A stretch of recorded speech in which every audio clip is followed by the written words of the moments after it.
but it does depend on your age and your taste. So, looking around this room, this might work. If anyone likes EastEnders, Dean Gaffney. At least one, good. Anyone likes their football? Gareth Southgate. Luckily, any royalists in? No, luckily, not Prince Andrew. However, there is a new king in town.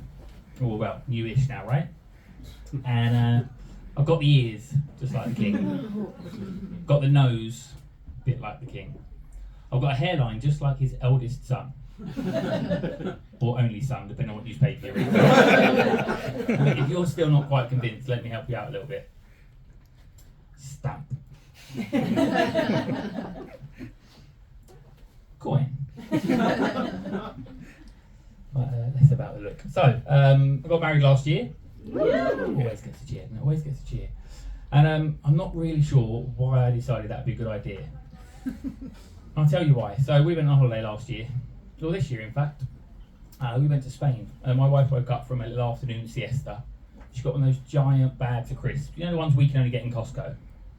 She destroyed that entire bag of crisps. Didn't offer me a single one. Which is fine, that's not reason for divorce. But she then looked me dead in the eye and went, that was the best 15 minutes of my life. She's not wrong, it really was. So, back to me, a little bit about my name. So my name is Philip, which in Greek or Latin means lover of horses.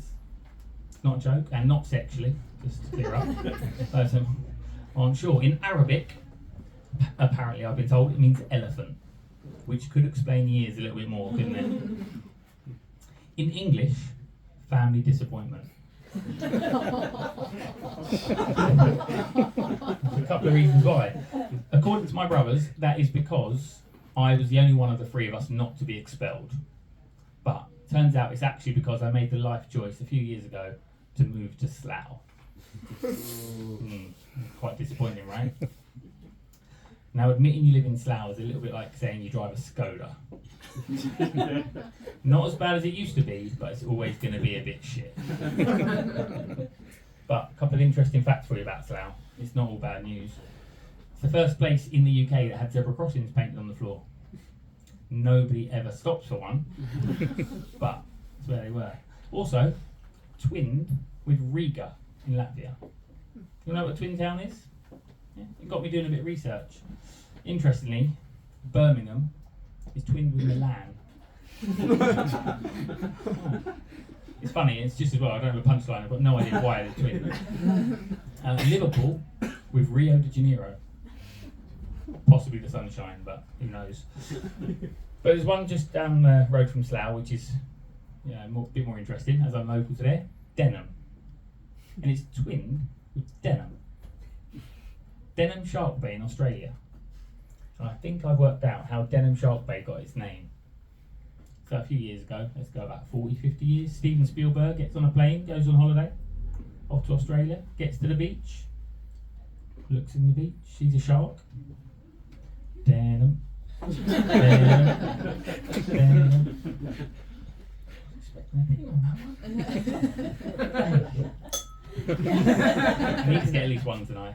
And one final holiday story for you, and I'm going to go and sit back down. I think we've got a quite cultured room in front of us. We've definitely got one or two people that have travelled a little bit. Anyone been to Amsterdam? Yes. Anyone been to Condomaria? I take the laugh as a no. It's okay if you have, I'm doing the punchline. The Condomaria is a small little shop that sells nothing but condoms. Different shapes, different sizes, different flavours. They've got Siesta Crisp flavour apparently. Comes in extra large. But one condom that was, I guess, the most curious, a vegan condom. And I'm going to leave you with this question. I'm going to sit back down just over there. Can a vegan condom ever be 100% meat-free? Ladies and gentlemen, I've been Phillip Reiss. You've been great. Thank you very much.